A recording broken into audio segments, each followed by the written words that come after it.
সংসারে প্রত্যেক ব্যক্তি কোনো না কোনো রূপে ঈশ্বরকে মানে।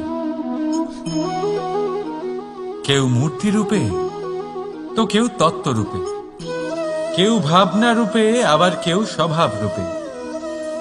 কেউ নিজের মধ্যে পরমাত্মা খোঁজে, আবার কেউ অন্যের মধ্যে। কারোর কাছে জ্ঞানই পরমাত্মা। সংসারে প্রত্যেক মানুষই কোনো না কোনো রূপে তার ঈশ্বরকে পেয়েই যান। কিন্তু একটা কথা বলবো, ঈশ্বর প্রথমেই নিজের একটা স্বরূপ পৃথিবীতে আপনার কাছে পাঠিয়ে দিয়েছেন। সেই স্বরূপ হল আপনার মাতা, আপনার মা। সেই মা যিনি আপনাকে জন্ম দিয়েছেন, আপনাকে বাঁচতে শিখিয়েছেন, আপনাকে সংস্কার দিয়েছেন। যদি আপনি কখনো কোনো অনুচিত পথে অগ্রসর হয়েছেন, তখন তিরস্কার করে আপনাকে সঠিক পথে এনেছেন। যদি আপনি এই সংসারে অসফল হয়েছেন, তখন তার আঁচলের উষ্ণতা দিয়ে আপনাকে আশ্বাস জুগিয়েছেন। সেই সমস্ত কাজ করেন এই মা, যা ঈশ্বরও করেন। সেই জন্য মনে রাখবেন যে এই সংসারে আপনার সবচেয়ে প্রথম ঈশ্বর যদি কেউ থাকে, তাহলে তা আপনার মা। প্রত্যেক প্রতিমাতে ঈশ্বর নাই থাকতে পারে, কিন্তু প্রত্যেক মায়ের মধ্যে ঈশ্বর অবশ্যই থাকে। রাধা রাধা। আপনি নিশ্চয়ই দেখে থাকবেন যে প্রদীপের নিচে অন্ধকার থাকে। যে প্রদীপ সংসারকে আলোকিত করে, সেই প্রদীপের নিচেই অন্ধকার। এবারে অনেক মানুষ আছে যারা এই বিষয়টা এইভাবে দেখে যে ব্যক্তি নিজের সমস্যার সমাধান করতে পারে না, আর গোটা সংসারকে উপদেশ দেয়। কিন্তু এইটা দেখার আরো একটা দৃষ্টিভঙ্গি আছে, আর সেটা হচ্ছে যে স্বয়ং জ্বলে সংসারকে আলোকিত শুধু সেই করতে পারে যা রাধার বড়ই শীতল হয়। এই সংসারের পথপ্রদর্শক সেই হতে পারে, এই সংসারকে দিশা সেই দেখাতে পারে যার মধ্যে সন্তোষ আর ধৈর্য শক্তি আছে। এবারে দেখুন, এটা অত্যন্ত গুরুত্বপূর্ণ বিষয় যে বিবেক তখনই কাজ করে যখন মন শান্ত থাকে, যখন মন শীতল থাকে। তাই যদি আপনি এই জীবনে কোনো বড় কর্ম করতে চান, তাহলে সর্বপ্রথম আপনার এই মনকে, এই বিবেককে, এই হৃদয়কে, এই আধারকে, এই ভূমিকে শীতল রাখতে শিখুন। ধৈর্য ধরুন। সংসারে এমন কিছু নেই যা আপনি করতে পারবেন না। রাধা রাধা। এই প্রদীপ দেখতে পাচ্ছেন আপনি? নিজেও জ্বলে আর এই বাতিকেও জ্বালিয়ে রাখে, আর এই সংসারকে প্রদান করে প্রকাশ। অন্ধকারাচ্ছন্ন ব্যক্তিকে প্রদান করে আশার আলো। কিন্তু এটা কখনো ভাবে না যে সেই মাটি কেমন হবে যা দিয়ে এটা তৈরি করা হয়েছে, সেই কুমোর কেমন হবে যে একে আকার দিয়েছে। ভাবে না যে একে কিনেছে তার বাড়ি কেমন হবে, তা কতটা সুসজ্জিত। কিচ্ছু নয়, শুধু এই সংসারকে প্রকাশ প্রদান করে। আর হয়তো সেই জন্যই প্রদীপকে এত ভালোবাসা হয়। সে নিজের বা অন্যের বাড়ি দেখে কখনোই জ্বলে না, সে জ্বলে শুধু অন্ধকারের সাথে লড়াই করতে। তাই আপনিও নিজের ব্যবহার এই প্রদীপের মতো করে তুলুন। নিজের পরিচয় সরিয়ে নিঃস্বার্থভাবে কর্ম করে যান, আর নিজের জন্য এক নতুন, এক বিশাল, এক অদ্ভুত পরিচয় তৈরি করুন। রাধা রাধা। এই সংসারে প্রত্যেক ব্যক্তি বড় কিছু করতে চায়, এমন কিছু যা এই সংসারে কেউ আগে কখনো করেনি। এমন জায়গায় পৌঁছতে চায় যেখানে এর আগে কেউ কখনো পৌঁছতে পারেনি। আর কেউ কেউ এতে সফলতা অর্জন করে। কিন্তু কিছু মানুষ অসফল হয় কেন? এটাই আমার প্রশ্ন। না তো তাদের ইচ্ছেতে কোনো কমতি থাকে, না কমতি থাকে তাদের চেষ্টায়। তাহলে কেন এরা পিছিয়ে পড়ে? এর উত্তর বড়ই সরল। এই সংসার আপনাদের বলি কিভাবে। আপনারা সকলে সংসারে মহান কাজ করতে চান। সেই মান, সেই সম্মান পেতে চান যা এর আগে কেউ কখনো পায়নি। কিন্তু আপনার সমস্যা এটাও যে এই কাজে সংসার আপনার সাথে থাকছে না। বড়ই অদ্ভুত ব্যাপার। দেখুন, ভুলে যান গোটা সংসারকে, জীবনে একা একা এগিয়ে চলুন। গঙ্গোত্রী থেকে যখন একটি জলের ফোঁটা বেরোয় তখন সেটা শুধু এক বিন্দু জল। তারপরে যখন সে তার যাত্রা শুরু করে অন্য জলের ফোঁটার সাথে মিশে, তখন সে স্রোতে পরিণত হয়, গঙ্গাতে পরিণত হয়। যদি আপনি জীবনে এগোতে চান তাহলে একলা এগোতে শিখুন, নির্ভীক হয়ে, সাহসের সাথে, ধনাত্মক চিন্তা নিয়ে জীবনে এগিয়ে চলুন, একা এগিয়ে চলুন। আর দেখবেন সেই মান, সেই সম্মান আপনার জন্যই অপেক্ষা করে আছে। রাধা রাধা। কর্ম। মানুষ সর্বদা কর্ম করতে থাকে, আর এই কর্মের জন্যই সে মান, সম্মান, ধন, প্রতিষ্ঠা লাভ করে। এবার মানুষ সবসময় চেষ্টা করে যাতে সে ভালো কর্ম করে যায়। তাহলে আপনাকে বলি, শুধু ভালো কর্ম করাই আবশ্যক নয়, তার থেকে বেশি জরুরি হলো এই খারাপ কর্মকে বোঝা আর তার থেকে দূরে থাকা। কারণ যখনই আপনি কোনো সঠিক কাজ করেন বা ভালো কাজ করেন, কেউ তা মনে রাখে না। কিন্তু এই সংসারে বিষয়টা হলো এরকম, আপনি একটা খারাপ কর্ম করুন আর সেটা সবার মনে থাকে। এই খারাপ কর্ম কাজলের এক কৌটোর মতো হয়। আপনি যতই চেষ্টা করুন বাঁচিয়ে ব্যবহার করার, কিন্তু এই কালিমা কোথাও না কোথাও অবশ্যই লেগে থাকে। সেই জন্য জীবনে ভালো কর্ম অবশ্যই করুন, কিন্তু তার থেকেও বেশি জরুরি হলো এই খারাপ কর্মের থেকে দূরত্ব বজায় রাখা। আর এটা অবশ্যই করবেন। রাধা রাধা। সংসারে সমস্ত জায়গায় এই ব্যবসা চলতে থাকে। কিছু পাওয়ার জন্য কিছু দিতে হয়, লাভের জন্য কিছু বিনিয়োগ করতে হয়। যদি কারোর অনুভূতি জানতে হয় তাহলে নিজের অনুভূতিকে ব্যয় করতেই হবে। এবার দেখুন না, কারোর আসল চেহারা যদি জানতে হয় তাকে স্বাধীনতা দিয়ে দেখুন। যদি কারোর মনের শুদ্ধতা জানতে হয় তাহলে তাকে ঋণ দিন। যদি কারোর গুণ জানতে হয় তাহলে তার সাথে একসঙ্গে বসে ভোজন করুন। যদি কারোর ধৈর্যের পরীক্ষা নিতে হয় তাহলে তাকে তার প্রিয় কাজ করতে বারণ করে দেখুন। যদি কারোর ভালো দিক জানতে হয় তাহলে তার থেকে পরামর্শ নিয়ে দেখুন। এক অনুভূতির বদলে অন্য এক অনুভূতি বিনিময় করতে হয়। কিন্তু এই সংসারে একটাই এমন অনুভূতি আছে যেটা দেখার জন্য, যেটা পাওয়ার জন্য আপনাকেও ঠিক সেই অনুভূতিটাই দিতে হবে, আর সেটা হলো প্রেম। যদি কারোর ভালোবাসা দেখতে হয় তাহলে তাকে নিঃস্বার্থ ভালোবাসা দিন। যদি কারোর থেকে ভালোবাসা পেতে চান তাহলে তাকে নিঃস্বার্থ পরিশুদ্ধ ভালোবাসা দিন। রাধা রাধা। কথায় আছে, সময়ের পূর্বে আর ভাগ্যের বেশি কেউ কিছুই পায় না। এবার এর মানে কি এটাই যে আপনি শুধুমাত্র সময়ের অপেক্ষা করবেন, সবকিছু নিজের ভাগ্যের ওপর আর কপালের ওপরে ছেড়ে দেবেন, নিজে কিছুই করবেন না? যদি আপনি এরকম করেন তাহলে আপনি একটা বস্তু অবশ্যই পাবেন, নিরাশা, অসফলতা। এবারে আপনি বলবেন, যদি সবকিছুই ভাগ্য আর সময়ের ওপরে নির্ভরশীল হয় তাহলে আমরা কি বা করতে পারি?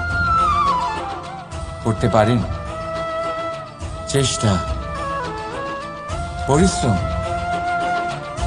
এই চেষ্টাই আপনার জীবনে সেই সময়কে আপনার কাছে টেনে নিয়ে আসে, সেই সময়ে যার অপেক্ষা আপনি করছেন। আর এই ভাগ্য তার সামনেই নত হয় যে সর্বদা পরিশ্রম করতে থাকে।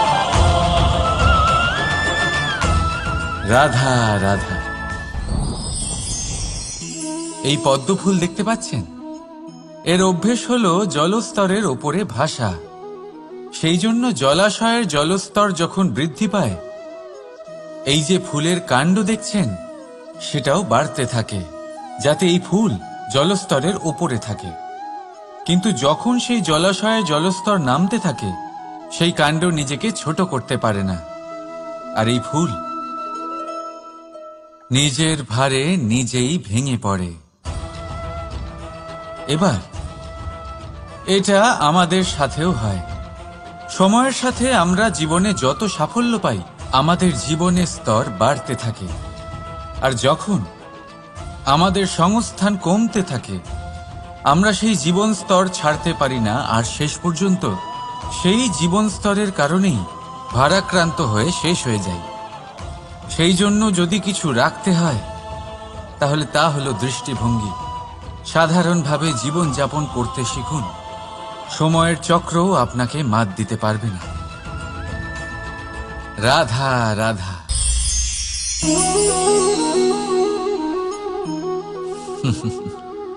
সময়, এই সময় না কোনো ব্যক্তি, না জীব, না বস্তু, তাও সময় জীবিত থাকে।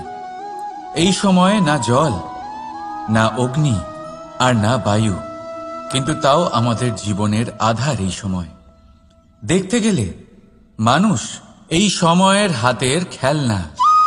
কখনো আমাদের সময় ভালো হয়, আবার কখনো খারাপ। কেউ সময় আসার প্রতীক্ষা করে, আবার কেউ সময় যাওয়ার প্রতীক্ষা করে, কিন্তু এই সময় কারোর হাতে ধরা দেয় না। এই সময় যা কেউ দেখতে পায় না, এটা সবাইকে সবকিছু দেখিয়ে যায়। দেখিয়ে যায় যে আপন কে আর পর কে, আমাদের শুভাকাঙ্ক্ষীকে আর ক্ষতি কে চায়, আমাদের মিত্রকে আর আমাদের শত্রুকে।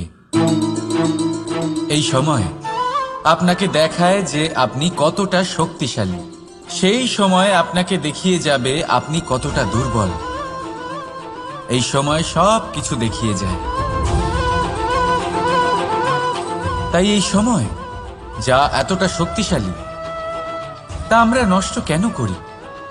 ভেবে দেখুন। এবারে উঠুন আর এই সময়ের সম্পূর্ণ ব্যবহার করুন। এই সময়ের সদ্ব্যবহার করুন, কারণ এই সময়কে ব্যবহার করাটাই আপনার হাতে রয়েছে, আর কিচ্ছু না। আর এই সময় একবার বয়ে গেলে, তখন যাই করুন না কেন, কখনো ফেরত আসবে না। সময়ের সদ্ব্যবহার করুন আর সবার মধ্যে আনন্দ ছড়ান। আর আসুন আমার সাথে ভালোবেসে বলুন, রাধা রাধা।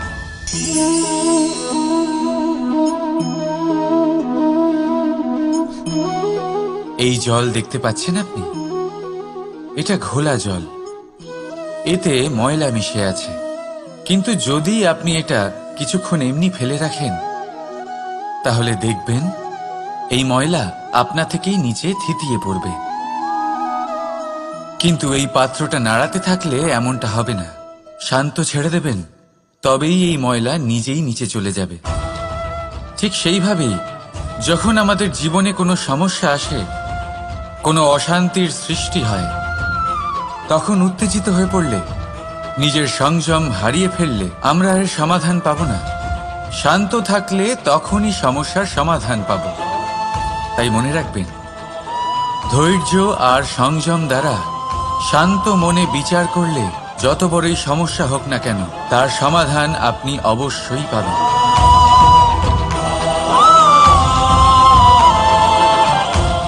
কারণ অশান্তির সমাধান শুধুমাত্র শান্তি। রাধা রাধা। প্রজাপতি আকাশে উড়ে বেড়ায়, সে সুন্দর ফুলের রস আস্বাদন করে, উন্মুক্ত উড়ে বেড়ায়, কিন্তু তারও বিপদ কম কিছু নেই। যেমন হলো পতঙ্গ, জন্তু এই প্রজাপতিকে নিজের আহার করে নেয়। তাকে এদের থেকে সাবধানে থাকতে হয়। সত্য হলো এটাই যে এই প্রজাপতি ততদিনই সুরক্ষিত থাকে যতদিন এদের পাখনা বৃদ্ধি পায় না। যখন এরা এদের খোলসের মধ্যে থাকে, যখন না কারো দৃষ্টি এদের ওপর পড়ে আর না কোনো শত্রু এদের আঘাত করতে পারে, কিন্তু তখন তারা বন্ধ থাকে, অবিচল নিশ্চল থাকে। এই সুন্দর সংসার দেখার জন্য, এই সুন্দর আকাশ পাওয়ার জন্য তাকে তার সুরক্ষা ক্ষেত্র থেকে বাইরে বেরিয়ে আসতেই হয়। আর এটাই জীবনের নিয়ম। মানুষের সাথেও ঠিক এরকমই হয়। যদি মানুষ বিশ্রাম আর সুরক্ষা এদের বন্ধন থেকে না বেরোয়, তাহলে সে জীবিত অবশ্যই থাকবে, কিন্তু জীবন ধারণ করতে পারবে না। কারণ যদি জীবনে বড় কিছু করতে হয়, বড় কোনো কিছু পেতে হয়, সাফল্যের শিখর অবধি পৌঁছতে হয়, তাহলে সর্বপ্রথম আপনাকে নিজের সুরক্ষা ক্ষেত্র থেকে বেরিয়ে আসতেই হবে। এই আরামকে ত্যাগ করতেই হবে।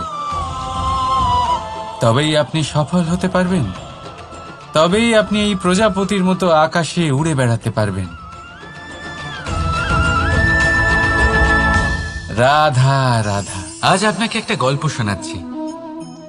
একদিন এক ব্যক্তি নিজের দ্বারে লিখে দিলেন, আজ আমি ভীষণ দুঃখী, আজ আমার সাথে কেউ দেখা করতে আসবেন না।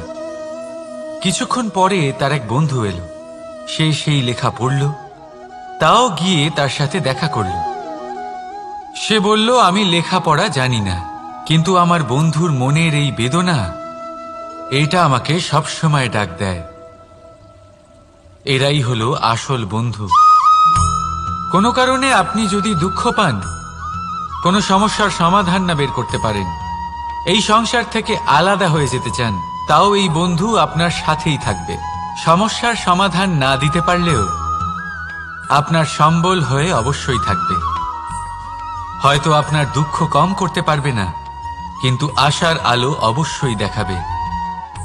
যখন আপনি সংসারের থেকে আলাদা হয়ে যান, তখনও আপনার সাথে যুক্ত থাকে আপনার এই বন্ধু, আসল বন্ধু। এবারে আমরা মানুষেরা বড়ই বিচিত্র। তারা সব সময় যে কোনো জিনিসের মাহাত্ম্য দুবার বুঝতে পারে। এক, তা পাওয়ার আগে। দুই, তা হারাবার পরে। এবারে ঠিক এরকমই আমাদের বন্ধুরাও হয়। যদি আজ আপনার বন্ধুরা আপনার সাথে থাকে, তাদের প্রতি কৃতজ্ঞ থাকুন, তাদের প্রসন্ন রাখুন, তাদের মাহাত্ম্য বুঝুন। কারণ একবার আপনি এদের হারালে, অনুতাপ করলেও আর এদের ফেরত পাবেন না। তাই ভালোবাসুন, বন্ধুত্ব বজায় রাখুন, আর আমার সাথে প্রসন্ন হয়ে বলুন, রাধা রাধা। আমাদের মধ্যে বহু মানুষ মাঝে মাঝে নিজেকে অকর্মণ্য মনে করি। ভেবে নিই যে এত চেষ্টা করার পরেও কিছুই পেলাম না, আর হয়তো পরেও কিছুই পাব না। আর সেই জন্য নিজের জীবনের সমস্ত বোঝা অন্য কারোর কাঁধে চাপিয়ে দিই, নিজের ওপরে বিশ্বাস হারিয়ে ফেলি। কেন বুঝতে পারেন না এই কথাটা? যে যতক্ষণ না পায়ে কোনো কাঁটা ফুটবে, ব্যক্তি কি করে বুঝতে পারবে যে এরপর থেকে নিচে তাকিয়ে চলতে হবে? সূর্যকে নিজে জ্বলতে হয় যাতে বাকিদের প্রকাশ দিতে পারে সে।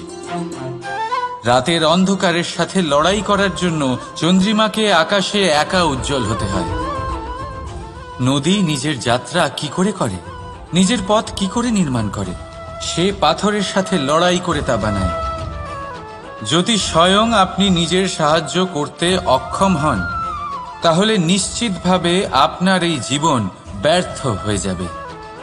তাই মনে রাখবেন, এই সংসারে নিজের জীবনের ভার নিজের কাঁধেই বহন করতে হয়। অন্যের কাঁধের ওপর শুধুমাত্র পরলোক যাত্রা হয়। সেই জন্য এই সংসারে জীবিত সেই যে আত্মনির্ভর।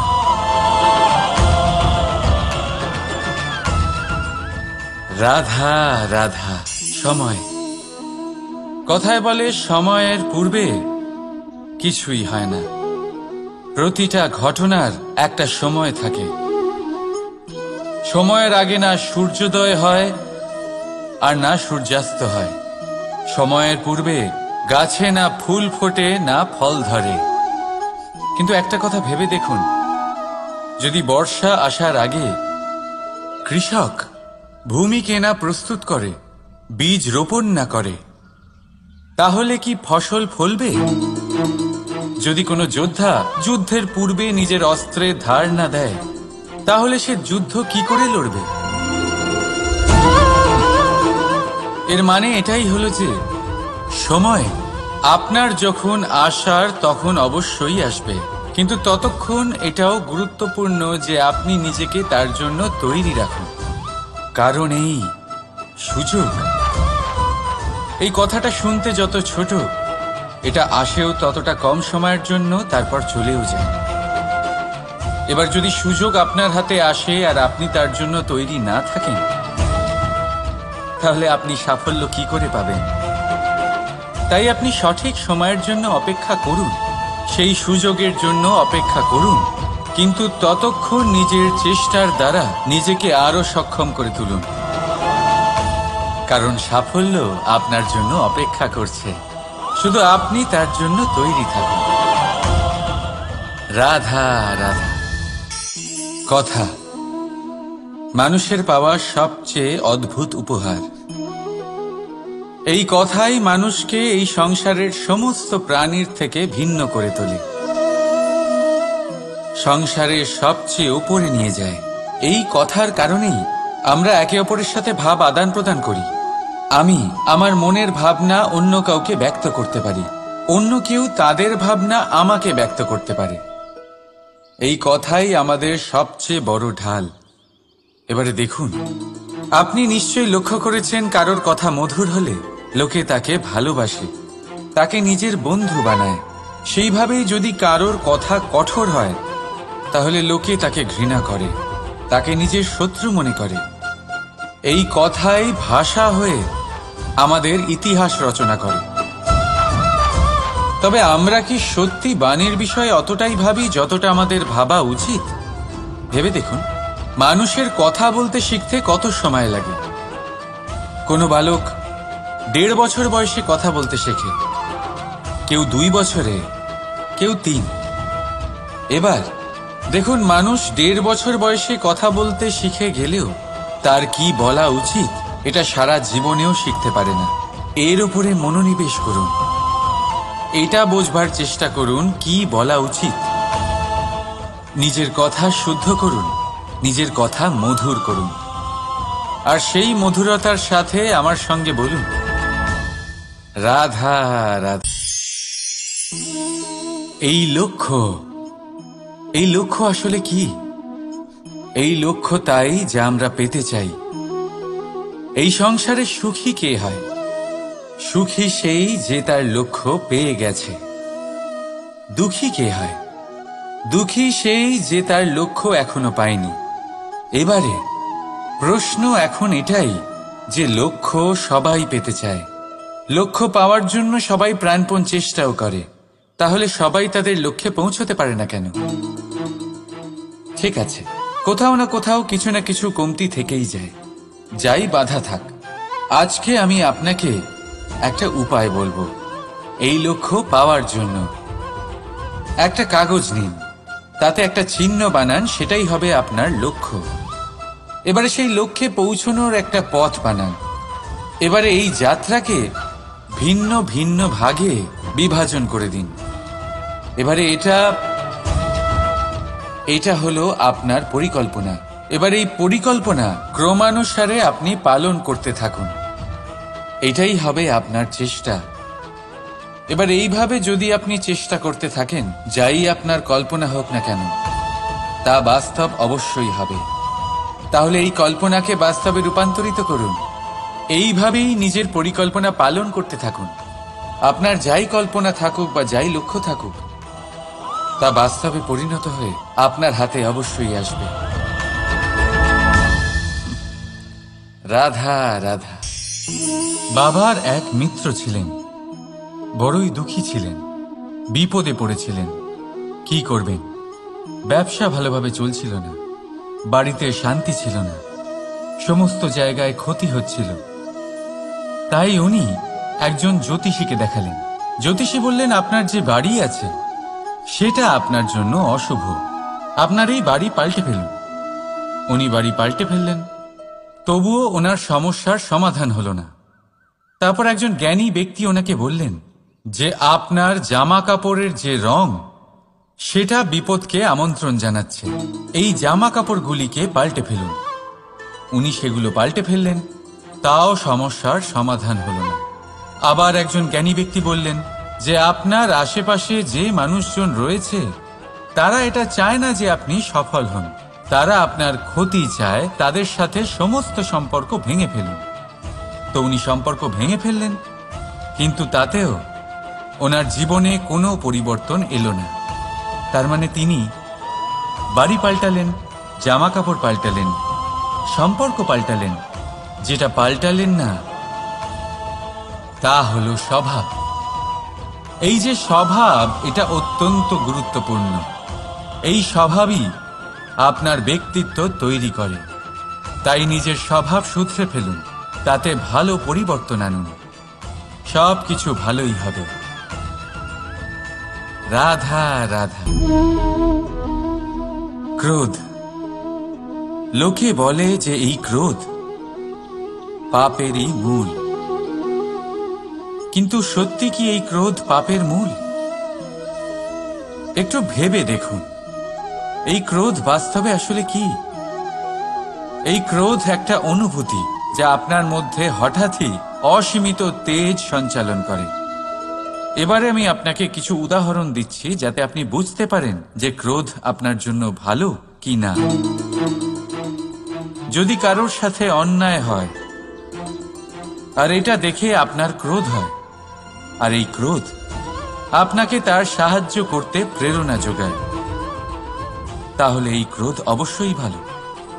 যদি কোথাও আপনি দেখেন যে কোনো নারীর উপরে অত্যাচার হচ্ছে আর সেটা দেখে আপনার ক্রোধ হয়, আর এই ক্রোধ আপনাকে তার সাহায্য করতে সাহস যোগায়, তাহলে এই ক্রোধ অবশ্যই ভালো।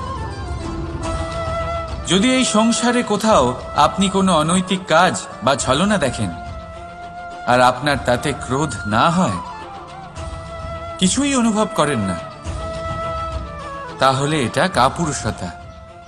তার মানে এটাই যে আপনি আপনার মনুষ্যত্ব হারিয়ে ফেলেছেন। তাই এটা বোঝার চেষ্টা করুন, আপনার ক্রোধের তেজের ব্যবহারের ওপরে নির্ভরশীল হলো এই ক্রোধ আপনার জন্য পাপের সমান, নাকি এই ক্রোধ আপনার জন্য পুণ্যের স্থাপক। রাধা রাধা। মোহ, শাস্ত্রে লেখা আছে যে মোহ শুধু সেই ব্যক্তিকেই নয়, বরং সেই আরেক ব্যক্তিকেও বিনাশ করে দেয় যার ওপরে সেই মোহ আছে। এবারে লোকে কি করেন, এই শাস্ত্রে লেখা কথাগুলি শুধু শাব্দিক অর্থে নেন। এই মোহ, দেখুন, এটা শুভও হতে পারে, শুধু এর রূপ ভিন্ন ভিন্ন হয়। এটা ভালো করে বুঝতে হবে। এবারে মোহ যদি কোনো বস্তুর উপরে থাকে তাহলে তা লালসা হয়ে যায়। মোহ কোনো বিশেষ ব্যক্তির উপরে হয়ে গেলে তা প্রেম নয়, আকর্ষণ হয়ে যায়।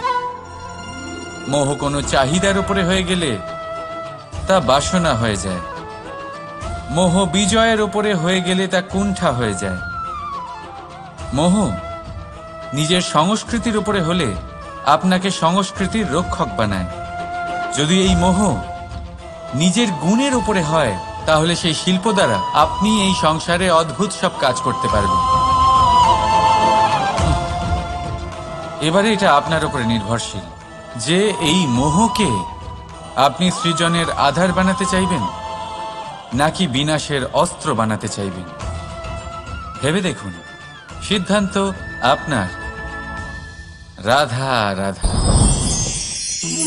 অভিমান, আত্মসম্মান, অহংকার, দেখতে গেলে এই তিনটি শব্দ ভিন্ন ভিন্ন, কিন্তু এর মূল আধার একই, আত্মসম্মান। এবার যদি কথা বলি আপনার শরীরের, আপনার সংস্কৃতির, আপনার সম্পর্কের, তাহলে অভিমান থাকা স্বাভাবিক। এবার যদি কথা বলি আপনার ব্যক্তিত্ব নিয়ে, আপনার আদর্শ নিয়ে, আপনার বিচারধারা নিয়ে, তাহলে আত্মসম্মান হলো একটা গুণ। যদি এইভাবে বলা হয় যে আমি এই কার্য কারোর সাহায্য ছাড়া, সহযোগিতা ছাড়াও করতে পারি, তাহলে এটা আত্মসম্মান, আর এটা সঠিক। যদি এভাবে বলা হয় যে আমি এই কার্য কারোর সাহায্য ছাড়াই বা কারোর সহযোগিতা ছাড়াই করে ফেলেছি, তাহলে এটা অভিমান, এটাও সঠিক। কিন্তু এই কার্য শুধুমাত্র আমিই করতে পারি আর কেউ নয়, এটা অহংকার। তাহলে এই শব্দ এবং তার অর্থ বোঝার চেষ্টা করুন। জীবন ধারণের এক নতুন পথ খুঁজে পাবেন। রাধা রাধা। সংসারে প্রত্যেক ব্যক্তি কোনো না কোনো রূপে ঈশ্বরকে মানে।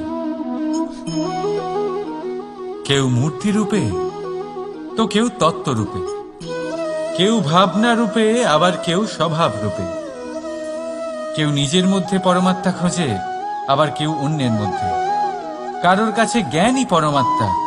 সংসারে প্রত্যেক মানুষই কোনো না কোনো রূপে তার ঈশ্বরকে পেয়েই যান। কিন্তু একটা কথা বলবো, ঈশ্বর প্রথমেই নিজের একটা স্বরূপ পৃথিবীতে আপনার কাছে পাঠিয়ে দিয়েছেন। সেই স্বরূপ হলো আপনার মাতা, আপনার মা। সেই মা যিনি আপনাকে জন্ম দিয়েছেন, আপনাকে বাঁচতে শিখিয়েছেন, আপনাকে সংস্কার দিয়েছেন।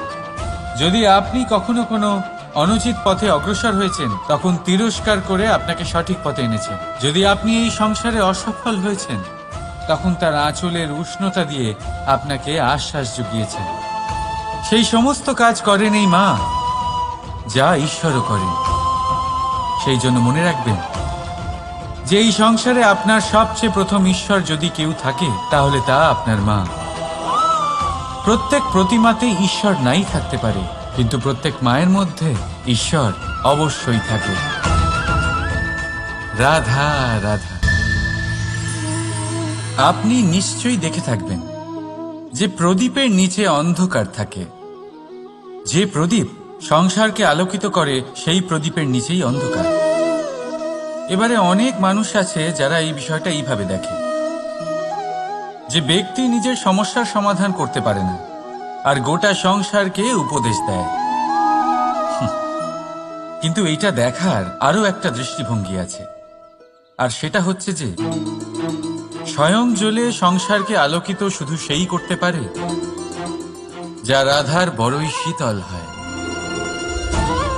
এই সংসারের পথপ্রদর্শক সেই হতে পারে, এই সংসারকে দিশা সেই দেখাতে পারে যার মধ্যে সন্তোষ আর ধৈর্য শক্তি আছে।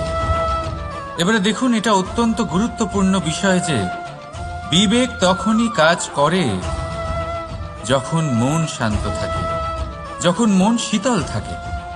তাই যদি আপনি এই জীবনে কোনো বড় কর্ম করতে চান, তাহলে সর্বপ্রথম আপনার এই মনকে, এই বিবেককে, এই হৃদয়কে, এই আধারকে, এই ভূমিকে শীতল রাখতে শিখুন। ধৈর্য ধরুন। সংসারে এমন কিছু নেই যা আপনি করতে পারবেন না। রাধা রাধা। এই প্রদীপ দেখতে পাচ্ছেন আপনি? নিজেও জ্বলে আর এই বাতিকেও জ্বালিয়ে রাখে, আর এই সংসারকে প্রদান করে প্রকাশ। অন্ধকারাচ্ছন্ন ব্যক্তিকে প্রদান করে আশার আলো। কিন্তু এটা কখনো ভাবে না যে সেই মাটি কেমন হবে যা দিয়ে এটা তৈরি করা হয়েছে, সেই কুমোর কেমন হবে যে একে আকার দিয়েছে। ভাবে না যে একে কিনেছে তার বাড়ি কেমন হবে, তা কতটা সুসজ্জিত। কিচ্ছু নয়, শুধু এই সংসারকে প্রকাশ প্রদান করে। আর হয়তো সেই জন্যই প্রদীপকে এত ভালোবাসা হয়। সে নিজের বা অন্যের বাড়ি দেখে কখনোই জ্বলে না। সে জ্বলে শুধু অন্ধকারের সাথে লড়াই করতে। তাই আপনিও নিজের ব্যবহার এই প্রদীপের মতো করে তুলুন। নিজের পরিচয় সরিয়ে নিঃস্বার্থভাবে কর্ম করে যান, আর নিজের জন্য এক নতুন, এক বিশাল, এক অদ্ভুত পরিচয় তৈরি করুন। রাধা রাধা। এই সংসারে প্রত্যেক ব্যক্তি বড় কিছু করতে চায়, এমন কিছু যা এই সংসারে কেউ আগে কখনো করেনি। এমন জায়গায় পৌঁছতে চায় যেখানে এর আগে কেউ কখনো পৌঁছতে পারেনি, আর কেউ কেউ এতে সফলতা অর্জন করে। কিন্তু কিছু মানুষ অসফল হয় কেন? এটাই আমার প্রশ্ন। না তো তাদের ইচ্ছেতে কোনো কমতি থাকে, না কমতি থাকে তাদের চেষ্টায়। তাহলে কেন এরা পিছিয়ে পড়ে?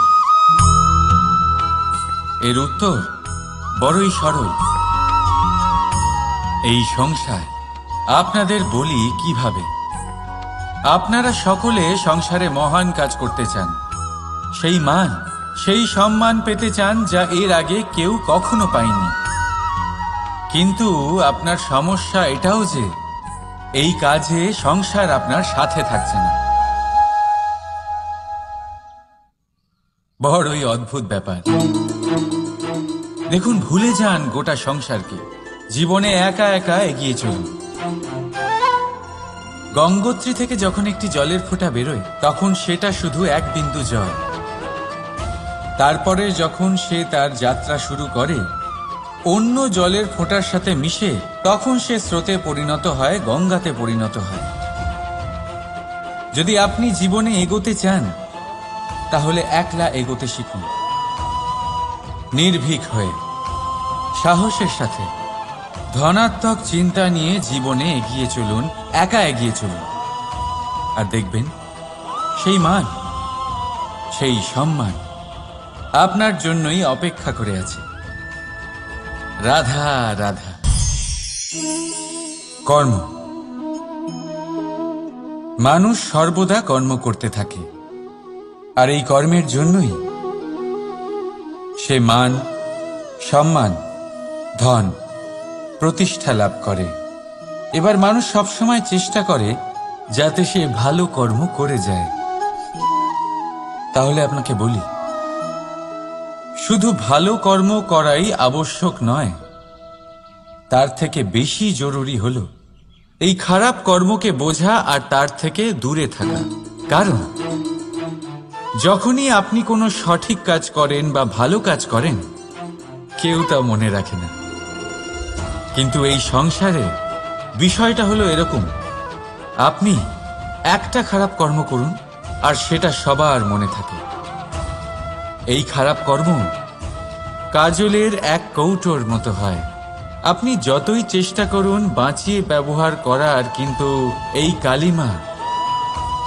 কালিমা কোথাও না কোথাও অবশ্যই লেগে থাকে।